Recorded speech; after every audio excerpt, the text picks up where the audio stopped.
Okay, so the Tony DeAngelo trade looks like it's on pause for the moment, according to LeBrun, so we'll talk about that a little bit. And I've also been getting some traffic in the comments, and I wanted to reply to you guys. Other than what I've just already written to you, I'd just like to make a video about it.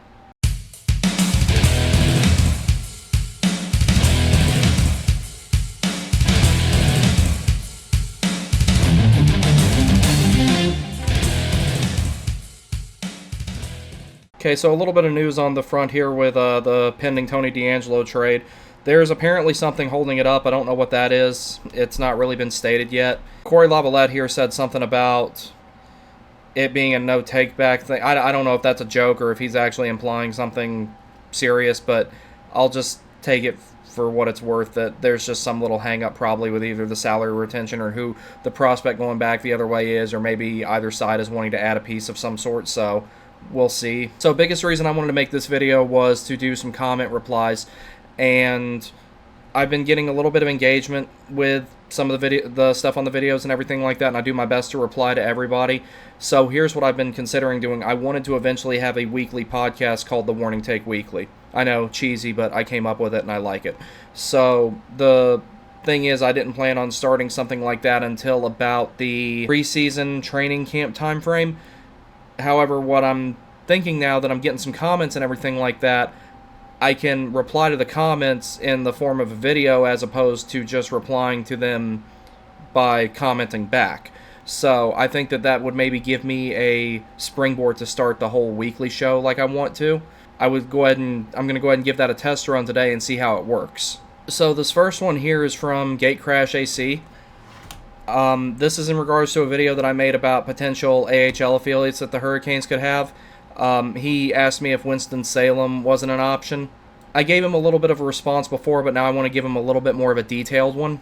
So here's just some numbers. So on my right, your left is the Winston-Salem Fairgrounds Annex where the Carolina Thunderbirds in the Federal Prospects Hockey League currently plays, and it has a capacity of 4,000.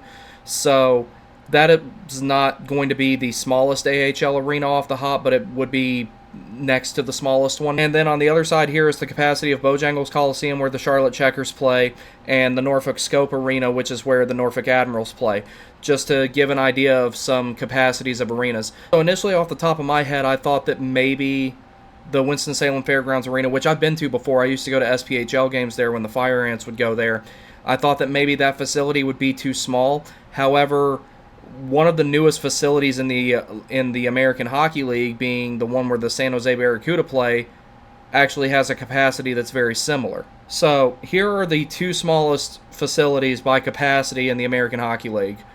One being in Utica, New York, where the Utica Comets play, and that has a capacity of 3,860, and that was opened in 1960, relatively old facility. And then the TechCU Arena in San Jose, California, which I did reference in the video that I was talking about here with this comment, that has a capacity of 4,200. So in hindsight, retroactively, I'm looking at this here, and I do think Winston-Salem is a viable market that could use its current facility if it wants to go from an FPHL team to an AHL team. It's definitely feasible. It's even possible, I would say, that they could do something like that, and it'd be a pretty successful franchise. I also think that hockey has had a rich enough minor league history in Winston-Salem to where I'm going to make a video about that at some point or another. But I also think that it could benefit from building a new facility with a capacity similar to the Bow and Scope that would bring more people in. I think that there's enough interest in Winston-Salem to where they could either put that team at the Fairgrounds Arena, or they could build a new facility, not immediately, but they could, say, have a season or two at the Fairgrounds facility and build a new one, and you'll have an idea that how much interest there would be for an AHL team. So I actually do, in hindsight and in retrospect, I do think Winston-Salem would be an excellent market for an AHL team. It's a short drive, and you already know that people will go there and see hockey. Now, the ticket prices would go up a little bit for an AHL team, but everything below the NHL, like for AHL tickets down to SPHL and FPHL tickets, there's a bit of a difference, but it's not as inordinate of a difference as you would have with going to any minor league game versus going to an NHL game, especially if you like sitting in the lower bowl. Of course, that's something that's also dictated by where you live. I actually never made it to a Checkers game in the Bow when they were still the affiliate of the Hurricanes. I always wanted to. I never got around to it. And anytime I watched them play, it was at the Scope. And going to the Scope was pretty cheap. Like, I would even go there when the Checkers weren't in town. And I really enjoyed it, and that's when they were in the A. So, to summarize my answer to the question, yes, I think Winston-Salem could be a really good market for an AHL team. And I think the fans there would be incredibly enthusiastic about having the Hurricanes affiliate. So, this one's also from Gate Crash AC.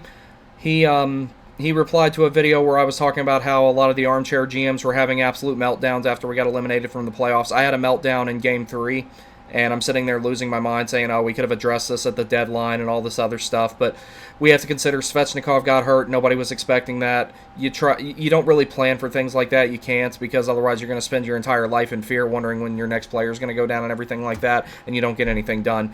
So I absolutely agree with him here. It's not the time to overreact. The boys had a really good season, and they had one bad week. This is of no detriment to the Florida Panthers, but we saw what happened to them the moment that they went to the finals. The moment they lose who is arguably their second best forward, maybe their first best, or maybe their best forward in Matthew Tkachuk, and their goalie goes cold, they crumbled like a crouton. So I don't want to say that Florida fluked their way past the Hurricanes, but luck was definitely more on their side than it was with Carolina. And it's definitely one of those things where you don't blow the whole team up. Now, if they went and they got killed 4 games straight, then yeah, maybe you start looking at making bigger changes than what you already are. But the Hurricanes have a ton of really good core pieces. They've got a load of draft picks, and I'm going to get into that with a later comment about how I think the Hurricanes are going to have a really strong draft. But this is 100% true. It is not time to overreact. The team had a good season. They will be fine. Now, I'm not saying that they're going to win the Cup next year, but out of the 32 teams in the league, I think you could safely say the Hurricanes have a really good chance of at least going to the conference finals again. Jordo's got renewed. That brings you an anchor for the fourth line and for the penalty kill. And we're looking at bringing in another, bringing back a pretty good offensive defenseman who has his struggles. We're on the verge of Pesce getting re-signed. It doesn't look like he's going to get traded. I never really thought that he would. Shea, I think, will either be traded or treated as an own rental, but I'm leaning more towards Shea getting traded.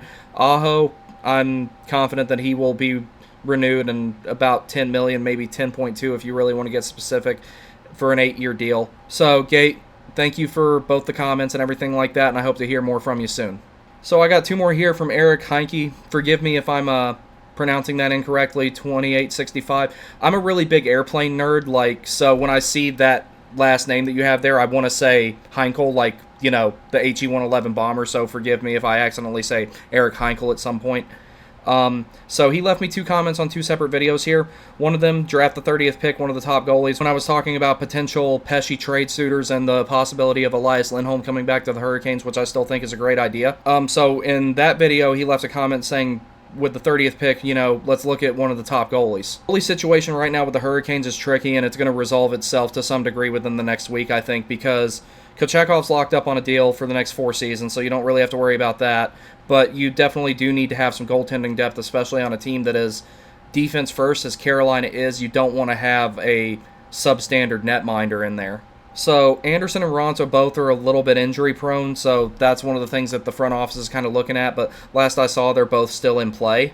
As far as acquiring a goalie goes, I'm not saying that it would be something totally off the table, but as far as drafting one in the first round, I think the Hurricanes should prioritize getting a forward. Now, Tom Dundon did at one point state that they wouldn't be drafting defensemen in the first round, but he never said that he wouldn't draft a goalie in the first round, so I think that, it's possible that they do draft a goalie as opposed to, when he's already stated that they're not going to draft a defenseman. But I don't think that that should be the number one priority right now as far as in the pipeline. If they draft goalies in the later rounds, second, third, and so on, I think that that would be a little bit more feasible of an option.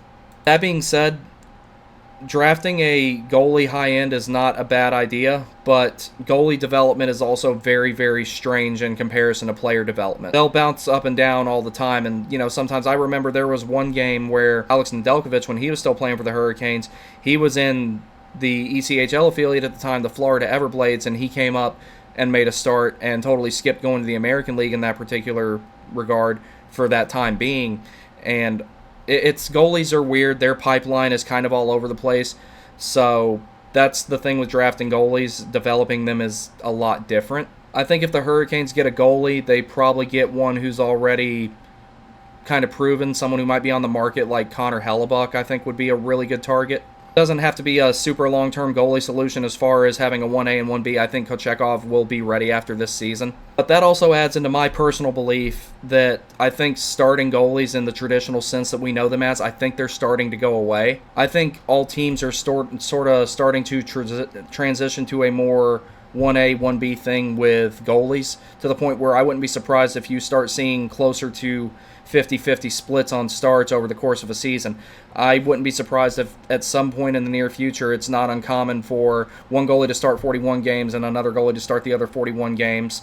And it wouldn't be uncommon, I would say, say that you have a 3-1 series lead at some point in the playoffs and you put the other goalie in just to try and give the other guy a break. I don't think that that's too far off from potentially happening. One of the biggest things that I think separates a starting goalie from a backup goalie is how often they can play. So that's another thing that you have to consider with that as well, with the idea of both Anderson and Ronta potentially coming back. They're both kind of injury prone. So I think that if the Hurricanes do anything about the goaltending issue, I think that they're going to go out on the market and maybe get somebody and potentially re-sign either Anderson or Ronta. I think if they go get somebody, Ronta would be the candidate because you'll ultimately pay him less money and probably give him less term. And then you would have 3 goalies in the rotation in some capacity or another. Going back into something that Gatecrash said, with us not having a dedicated AHL affiliate, we have to consider, what does that mean for Kochetkov? Does he need to stay up in the big club the entire time now? That's also another thing that has to be looked at, because sending him back down to develop is not really going to be easy without an affiliate, for one thing, unless they loan him out. And number 2, I don't think there's anything else for him to learn at the AHL level. Kochetkov's biggest deficiency in his game seems to be, and I hate to call this a deficiency because the guy just plays with a lot of passion, he's got a bit of a temper. And he showed that off in the AHL, but he didn't have a meltdown like that at the NHL level, at least that I'm aware of. And I watched nearly every single game this season, but I don't think that he's far off from being ready to be the starter, or the 1B, if you will, at least. So his other comment here is about Hurricanes having other Russian players in their system in regards to the video I made about Alexander Nikishin. Yeah, that would definitely help with Nikishin transitioning over here, having some familiar faces like Svechnikov, or not necessarily familiar faces, but having some countrymen like Svechnikov there to kind of help him out with everything like that. Jesperi Kotkaniemi talked about that when he got offer sheeted and was on the way to Carolina, that one of the first things he did was talk to Aho about places that, that you can live and what's good to eat and all that type of stuff. So that definitely would probably help them acclimate. I've heard players that go over to Liga or go over to Swiss National League A from in North America, when they have other teammates from North America sometimes crossing the border between Canada and the U.S., it's a whole lot easier for them to get acclimated and to adapt to the living there. Eric, thank you very much for both of those comments. This one right here is from KFC Too Filthy Flow. That's a funny name. So this was another comment on the video that I made about potential trade suitors for Pesce. He says, Pesce, a prospect, and a second-round pick for Scheifele, Brendan Dillon, and Heinola. So I don't think Mark Scheifele would be a good fit for the Hurricanes. And that's not me getting into his alleged, issues in the locker room and everything like that. I do my best not to speculate on things like that, because I think people take some of the stuff that they read and they run with it without really doing any research. And then there's also the aspect of if someone is kind of garbage in the locker room, you don't find out about that until way later, because when they're with their teammates and somebody's interviewing them after the game, hey, what does Mark Scheifele mean to this team? Of course they're going to say positive things about it. I don't think that someone's going to walk up to, I don't know, Josh Morrissey and be like, hey, what do you think of Mark Scheifele as a teammate? And Josh Morrissey's going to be like, well, I hate him, I think he sucks. So completely removing that aspect of it, Mark Scheifele has a lot of issues defensively. He's a bit of a turnover machine. That being said, he would definitely bring a lot of offense to the team, and that's something I'm going to talk about with the next comment that not the next comment, but one of the next comments that I'm going to cover here is that if the Hurricanes get a second-line center, they need to have one who's got a defensive side to his game, I think, or he's not going to fit in with Brind'Amour. I know that's a little contradictory to some of the stuff I've said into the regards of Tony DeAngelo, but I just don't see Scheifele being a good fit. Brendan Dillon, the Hurricanes could absolutely use someone like him. He's physical, he's tough, he's a good defenseman, and he would absolutely fit in, I think, if there was room for him. But if you move Pesce out, you would potentially make room for someone like Brendan Dillon, but I'm kind of against that one. I'm sorry. I think there's better options out there at center. So Ville Heinola doesn't have the biggest sample size yet. He's only played 35 games. If the Hurricanes really needed some futures, I could definitely see that being maybe a potential thing to look at. But here's the thing. Barring any sort of trade, the Hurricanes are absolutely stacked on draft picks. Like, I've got it pulled up right here. They have a pick in every single round, and in the 5th and 6th round this season, they have 2. The Hurricanes have a ton of draft picks. Like, this season alone, they've got, let's see, because I've got it pulled up right here. Round 1, round 2, they've got the Flyers' 3rd round draft pick from the DeAngelo trade. Round 4, they've got the Canucks draft pick. I want to say that was from the Bear trade. And 7, 8, 9 picks in this draft, barring trading any of them. Additionally, in 2024, you have 1 pick there. The 2nd round in 2024, that's from the DeAngelo trade. And then round 3, 4, 5, 6, 7. So that's 1, 2, 3, 4, 5, 6, 7, 8 picks right there. And then in the 2025 draft, they have their standard 7. So I think that you could find a player comparable to Heinola and develop him in advance for that, but he would be a good additional piece in the event you make a trade like that. This may all end up being irrelevant, though, because it's looking more like Pesce's going to stay. So I definitely see where you're coming from with the idea of adding a dynamic center, but I think that there's better options out there. But either way, thank you very much for the comment, and I hope to hear more from you. So this one right here is from Rosario Canistaro. Forgive me if I pronounce that incorrectly. I'm very sorry. So the only one realistic. This is a video. Another thing about the potential trade that they were talking about of Pesce going to either Edmonton or Buffalo. Which one of the very first things I said in that video is neither one of those destinations make any sense. So that's why I said that, you know, if I didn't say it in the video, this is what I meant to emphasize. Getting any of the players I mentioned, whether it was Tuck, Ryan Nugent-Hopkins, or maybe Dylan Cousins, were all kind of a stretch, and I didn't think any of them would be available. Pesce would have to be one piece in a larger deal for that to be able to happen, so that's why I just kind of didn't think that those were actual destinations. I think that that was just something got put out there in the media for the sake of moving things along. Peterka, we need someone to win now. Peterka's got some upside to him and everything like that, but you don't know exactly what you're going to get out of him yet, so it would need to be more of an established player. If you're going to trade Pesce, you need an established player right now, preferably a goal-scoring winger with size, a sniper, or a really good two-way center who can maybe put up 75 points a season, roughly. That's just, you know, me kind of spitballing ideas out there of what you need to have in a return for Pesce. Trading Pesce for futures wouldn't really make a whole lot of sense, considering the Hurricanes they're getting close to locking up their core long-term and everything like that, so they're in win-now mode. That being said, Dundon already said that they don't subscribe to the idea of a cup window. I think part of the reason for that comes from when Don Waddell was working for the Red Wings and how much success they had with making the playoffs 25 seasons in a row. Part of that being in the pre-lockout era, where people commonly say that they bought their cups, and then they had a lot of success in the post-lockout era, including winning another cup and going to the conference finals again the year after that. So that was why I prefaced that video with none of those destinations really made sense, because I didn't think we'd get any of those players. All I was saying was, in the event that you do ship out Pesce, the return like that there would have to be a return like that. Otherwise, it would be kind of a net loss for the Hurricanes, in my opinion. Rosario, though, thank you very much for the comment. I hope you keep coming back and keep giving me feedback and everything like that. I love talking about this stuff. Feel free to disagree with me on anything, and, you know, if you prove me wrong, or if anybody says anything to kind of make me change my point of view on things, I'll let you know, because, you know, this stuff, there's a lot of moving parts, especially this time of the season, and a lot of people are still pissed off that we got eliminated, myself included, but I definitely appreciate the feedback. Thank you very much. So this next one here is from Matthew P3499. This was in regards to the video I made about what an extension of Max Pacioretty could potentially look like, some sort of like team-friendly deal. And he told me that he would love to see this happen. I feel beyond cheated the way things went last year with Patches, and I'm sure he does too. Yeah, so that really does suck, because it looked like Max had really embraced the market, and he was ready to be that extra piece in, you know, getting the Hurricanes over that last hurdle. And the small sample size that we got of him, it looked like he was going to mitigate, maybe even outright solve the scoring problem. So, yeah, that does suck, and I would like to see him to come back on a potential team-friendly deal. I do not think that will happen, though, because this UFA market is pretty weak.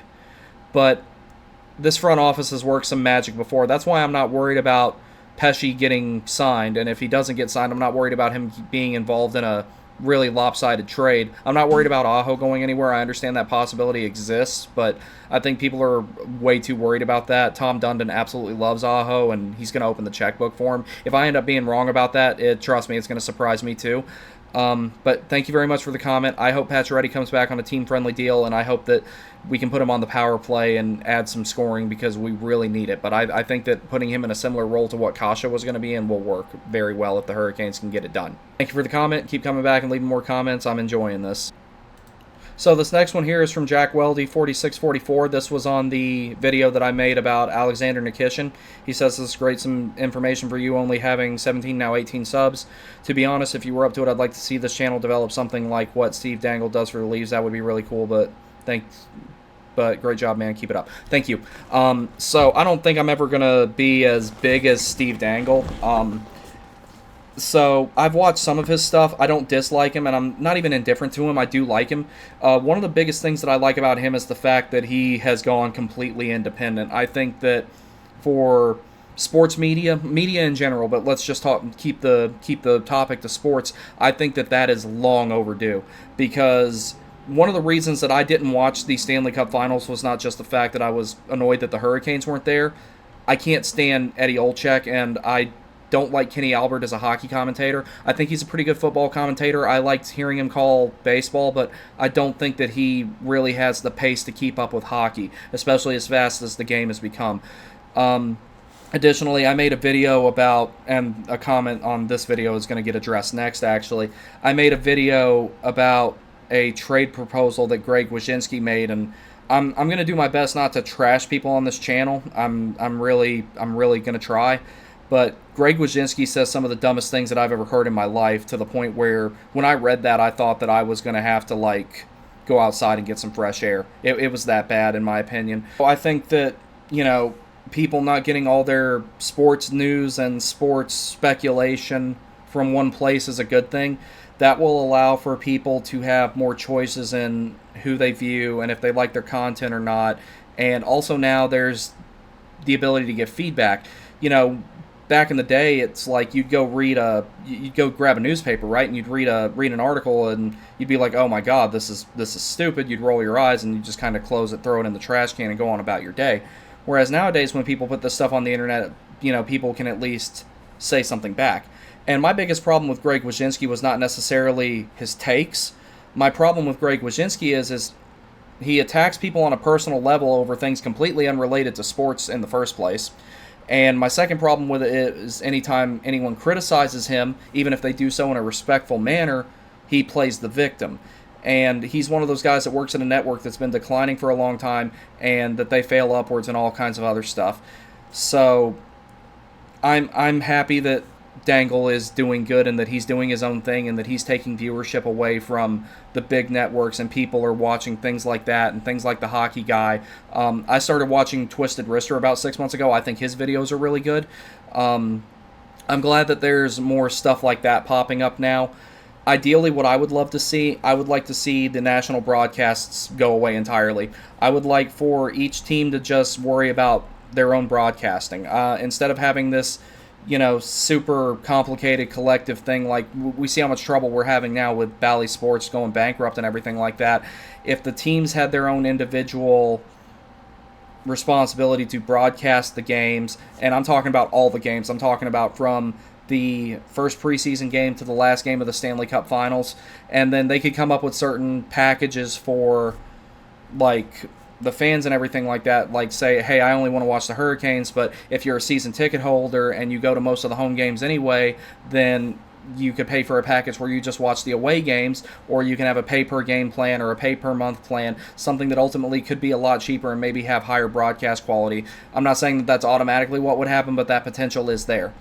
If I ever get big enough just to make some side cash from this, that would be nice, but any money I get via donations, like my Buy Me a Coffee link, or if I do get monetized, All that's going to go back into the channel. I would like to have some better audio stuff. I do like this microphone, but I'm going to get a boom arm for it and maybe one of those little condenser things to keep some of the background noise out. I'd like to get a better camera like a DLSR one or DSLR, whatever they're called. I'm gonna have not an actual GoPro, but like something like that, so I can record like when I'm playing and everything like that. Because, like I said, this won't be strictly professional hockey content. It'll talk about pickup and tournaments and stuff like that too. And I'm gonna do more gear reviews. I've only done 2 so far, but thank you very much for the comment. I appreciate it, and I do plan on trying to grow this a little bit more in the coming months. So this next one here is from Jacob Murphy, and this has actually been probably my favorite comment that I've gotten so far. This is in regards to that abomination of a trade that Greg Wyshynski came up with. He says, and I'm paraphrasing here a little bit because obvious reasons, the moment I read that trade proposal when it came out, I was like, what the am I reading? That was basically my sentiment about it as well, except I dropped a few more F-bombs. And the thing about it is, the initial screenshot that I showed in that video was all I saw, and I already knew Wyshynski had wrote it. Like, I have never seen... The last time I saw names get pulled out of a hat that randomly, I was at a Christmas party, and they were doing a raffle. It made 0 sense. That being said, that video, I wasn't particularly satisfied with how I presented the argument with Pesce and Jensen. I think I'm going to follow that up at some point or another, but there's way other more interesting stuff going on, and I think I'm going to limit how much airtime I give Greg Wyshynski. He makes enough of a fool out of himself on his own. He doesn't need me to help him.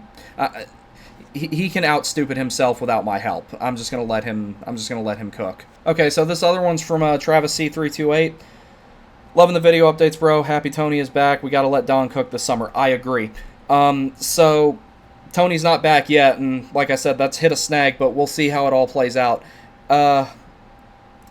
Here's one thing I think people kind of forget about. There was a period of time where this team didn't make the playoffs for 9 seasons. There's times where this team would miss the playoffs by as little as 2 points, as much as 6 points, or maybe even more. And they were never so bad that they could get that pick that they needed, and then eventually, we finally broke through with Svechnikov, thanks to us finishing second in that draft lottery, and Buffalo needed a defenseman, and that's what they got with their first overall pick with Rasmus Dahlin, so both teams got what they needed. And the Hurricanes made some long overdue trades, in my opinion. I liked Jeff Skinner a lot, but he wasn't going to fit in the system. As a matter of fact, I remember listening to the Adam Gold show one time, which I don't typically do that. It depends on who the guest is. He had Eric Cole on there one day, and Eric Cole was saying that it was kind of a radio hit job, just to be perfectly honest, where he said that Skinny had been asked to do certain things as far as evolving his defensive game, which I think that capacity was there. Like I've stated before, one thing that goes really overlooked about his game, his ability to take away the puck in the offensive zone was actually really good, and he could live in the corners if he wanted to. That being said, everything from our blue line on back, he definitely lacked in. And I think that's part of the reason he was traded for such a small return, but it was honestly worth it just to get his money off the books. At the time, I could not have been more mad about that trade. I was wondering, what are they doing? It was like 1 step forward and 2 step backwards, because they had previously made 2 really good trades, in my opinion. Like, for example, Jordan Martinook for Marcus Kruger. That worked out very well.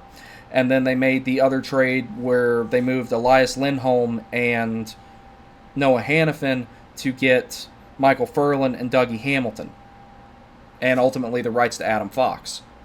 Michael Ferland, his career unfortunately was shortened by his head injuries and everything, and he made somewhat of an impact in Carolina, but the amount of money that he was asking for was absolutely ridiculous, so I'm glad we let him walk. I hate that his career ended, but he was not worth the money that he was asking for, because $9.5 million is like the low end for Aho, and I'm sorry, Michael Ferland's not even on that level.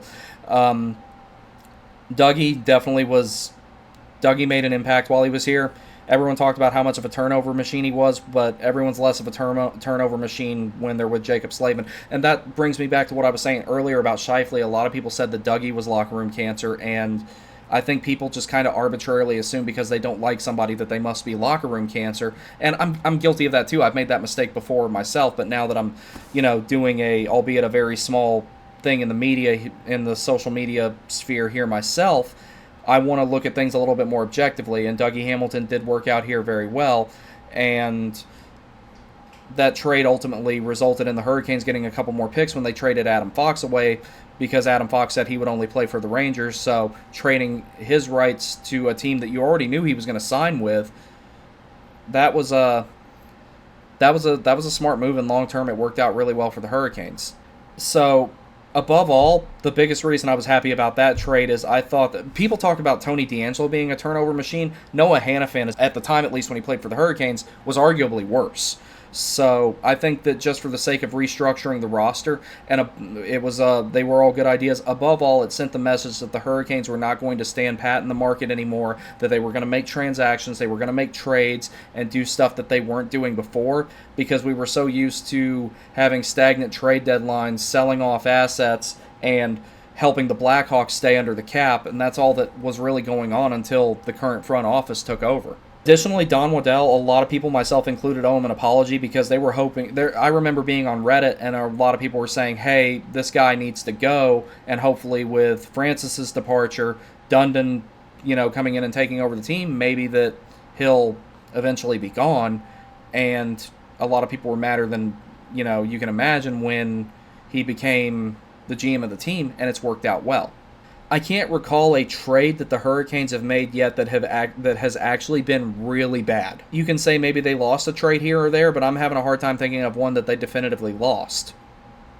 Trading Alex Nedeljkovic and Jake Bean were good ideas. Jake Bean was not going to fit here long term, and Alex Nedeljkovic, again, this is not me trying to take personal shots at the players and everything, but his trade had something to do with he wanted to be closer to his girlfriend, which, if that's what you want, that's fine, but that kind of distraction Carolina didn't need when they were on the way to being the cup contender that they are now. So those were good trades. Shipping Jeff Skinner out, a necessary evil, but it worked out long term for us. McElhinney was a good pickup off of waivers.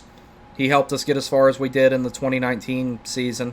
The Trocheck trade, I was a little about at first, but, not having Trocheck around now definitely shows that he did bring a lot to the team, especially, he did a lot on the power play in particular, and one of the things that really declined on this team in his absence was the ability to make clean entries. Granted, Carolina does play to their strengths when they dump in, or when they dump the puck in and everything like that, but Trocheck definitely provided a few more clean entries and created some more offensive opportunities as opposed to just dumping it in.